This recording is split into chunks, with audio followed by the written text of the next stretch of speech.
नमस्कार। आज के इस दिलचस्प विश्लेषण में हम एक बेहद अनोखे ऐतिहासिक मुकदमे की तह तक जाने वाले हैं। खैर, ये कोई आम अदालत नहीं है। ये प्राचीन मीमांसा दर्शन का एक व्याकरणिक दरबार है। एक ऐसी जगह जहां सिर्फ एक शब्द का अर्थ पूरे के पूरे अनुष्ठान का उद्देश्य और उसका स्वरूप बदल सकता है।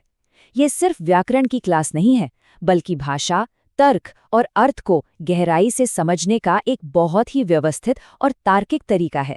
आइए इस कमाल के विश्लेषणात्मक सफर की शुरुआत करते हैं। तो चलिए जल्दी से देखते हैं कि हम इस पहेली को कैसे सुलझाने वाले हैं। शुरुआत होगी वेद वाक्यों की पहेली से, फिर हम गुणविधि और नामदेव की मुख्य बहस में उतरेंगे। उसके बाद लक्षणावृत्ति की समस्या, सामानाधिकरण्य का सिद्धांत और अंत में जानेंगे कि इस नामकरण का असल जीवन में प्रयोजन क्या है। बस यही है हमारी आज की रूपरेखा। चलिए बिना किसी देरी के सीधे अपने पहले पड़ाव की ओर बढ़ते हैं, जहां इस पूरी बहस की नींव रखी गई है, वेद वाक्यों की पहेली। अब मुख्य सवाल यहाँ ये खड़ा होता है कि जब एक प्राचीन वेद वाक्य कहता है पशु की कामना करने वाले को उद्भिद से याग करना चाहिए, तो इस उद्भिद शब्द का आखिर मतलब क्या निकाला जाए? सोचिए जरा, क्या ये फावड़े या कुदाल जैसा कोई खुदाई करने वाला औजार है जिसे यज्ञ में इस्तेमाल करना है, या फिर ये बस उस खास अनुष्ठान का ही नाम है? एक ज्यूरी के रूप में हमें इसी बात पर गहराई से विचार करना है, क्योंकि अगर किसी सामग्री को पूरा अनुष्ठान समझ लिया गया या अनुष्ठान को महज एक औजार, तो इसका मतलब है पूरा का पूरा यज्ञ ही विफल है ना। इसी उलझन को सुलझाने के लिए महर्षि जैमिनी द्वारा रचित ये ऐतिहासिक सूत्र सामने आता है। ये सूत्र ना इस पूरी बहस का एकदम पक्का आधार है। ये एक बहुत ही स्पष्ट दिशा देता है कि जहां कोई शब्द पहले से किसी जानी मानी वस्तु या सामग्री के रूप में प्रसिद्ध नहीं है, वहां उसे किसी कर्म का नाम यानी नामदेह ही माना जाना चाहिए। बिल्कुल एक तार्किक नियम की तरह, जो आगे चलकर इस पूरे मुकदमे की दिशा ही तय कर देता है। तो अब हम इस भाषाई अदालत की सबसे मुख्य बहस में प्रवेश करते हैं, गुण विधि या फिर नामधेय। सबसे पहले बात करते हैं विरोधी पक्ष की, जिसे पूर्व पक्ष भी कहा जाता है। वो अपना तर्क बड़ी मजबूती से रखते हैं कि उद्भेद असल में एक गुण विधि है। अब ये गुण विधि क्या है? इसका मतलब है किसी विशिष्ट गुण, उपकरण या सामग्री का विधान। उनके नजरिए से देखें तो अनुष्ठान में फल पाने के लिए उद्भेद निश्चित तौर पर कोई भौतिक वस्तु है, जैसे कि जमीन खोदने वाला कोई औजार या खनित्र। उनका तर्क है कि भाई चूंकि वाक्य में उद्भेद से ऐसा प्रयोग हुआ है, तो जाहिर है ये कोई साधन या उपकरण ही होना चाहिए जिससे काम पूरा किया जा सके। लेकिन इसके ठीक विपरीत हमारा जो स्थापित सिद्धांत है, उसका विकल्प है नामधेय। इसका सीधा और सरल सा अर्थ है स्वयं उस कर्म या यज्ञ का उचित नाम। अंग्रेजी में कहें तो एकदम प्रॉपर नाउन। इस दृष्टिकोण से उद्भिद कोई ऐसी सामग्री या उपकरण नहीं है जिसे हम हाथों में पकड़ सकें, बल्कि ये केवल उस विशिष्ट यज्ञ की पहचान कराने वाला एक शीर्षक है। मतलब जैसे किसी इंसान का नाम उसकी पहचान होता है ना, बिल्कुल वैसे ही ये शब्द पूरे कर्मकांड की पहचान है, ना कि उसमें इस्तेमाल होने वाली कोई वस्तु। अब आते हैं एक बड़े ट्विस्ट पर, विरोधी पक्ष के तर्क में मौजूद एक बहुत बड़ी और सच कहें तो घातक खामी पर, लक्षणावृत्ति यानी अप्रत्यक्ष अर्थ की समस्या। देखिए, अगर हम उद्भिद को एक भौतिक औजार मान भी लें, तो व्याकरण का पूरा ढांचा ही हिल जाता है। वाक्य को सार्थक बनाने के लिए हमें जबरन ये कल्पना करनी होगी कि इसके पीछे एक छिपा हुआ प्रत्यय है, जिसे संस्कृत व्याकरण में मतवर्थ या मतुप कहते हैं। आसान शब्दों में कहें तो हमें ये मानकर चलना पड़ेगा कि इसका अर्थ उद्भिद वाले यज्ञ से है। मतलब जो शब्द मूल वाक्य में मौजूद ही नहीं है, उसे अपनी तरफ से गढ़ना पड़ेगा।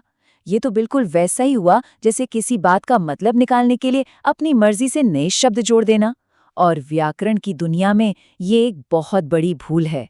अब जरा इन दोनों तर्कों को इस वैचारिक तराजू पर तौलकर देखते हैं। अंतर एकदम साफ नजर आता है।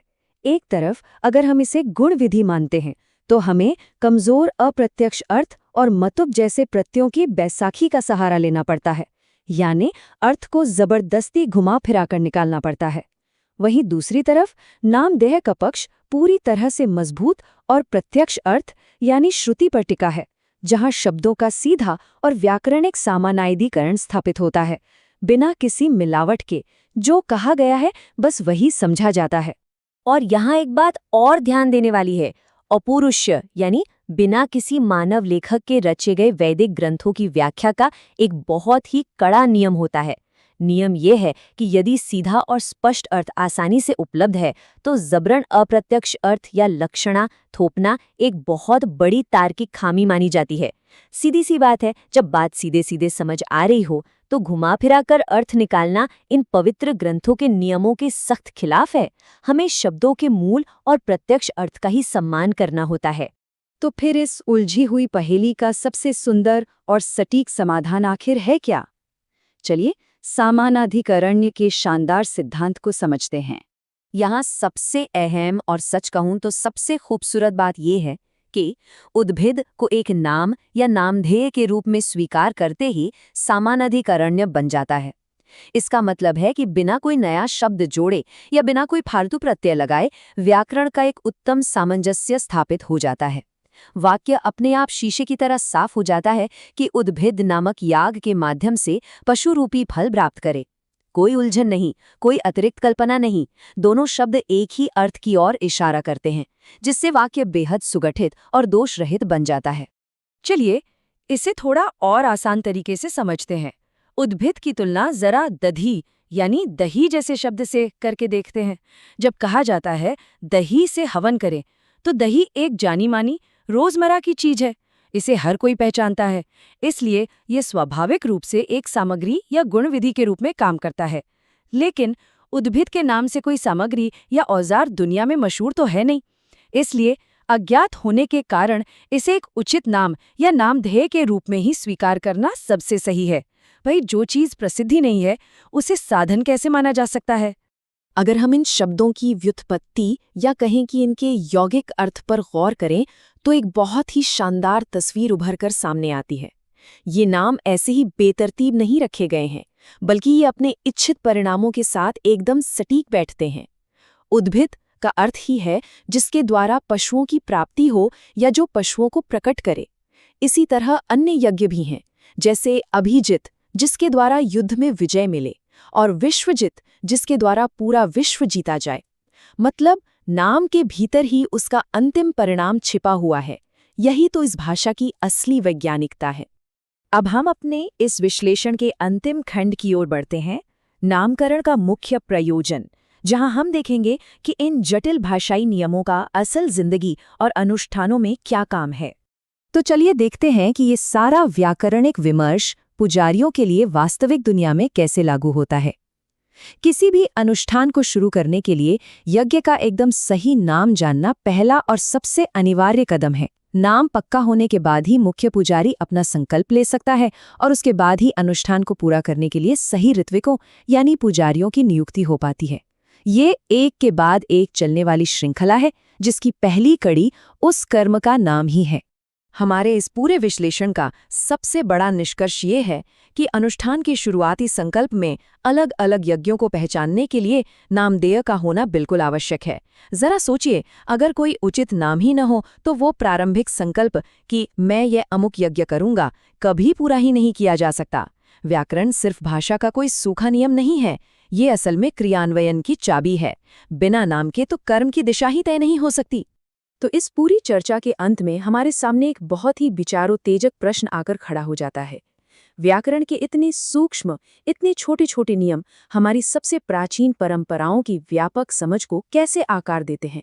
वाक्य विन्यास और भाषा की यह असीम शक्ति सचमुच अद्भुत है, जो सदियों पुरानी ज्ञान को बिना किसी मिलावट के आज भी हमारे सामने इतनी सटीकता से रखती है। सोचिए, एक छोटे से शब्द का सही अर्थ पूरे के पूरे दर्शन को सुरक्षित रख सकता है। इस गहरे और दिलचस्प विश्लेषणात्मक सफर में शामिल होने के लिए बहुत बहुत धन्यवाद।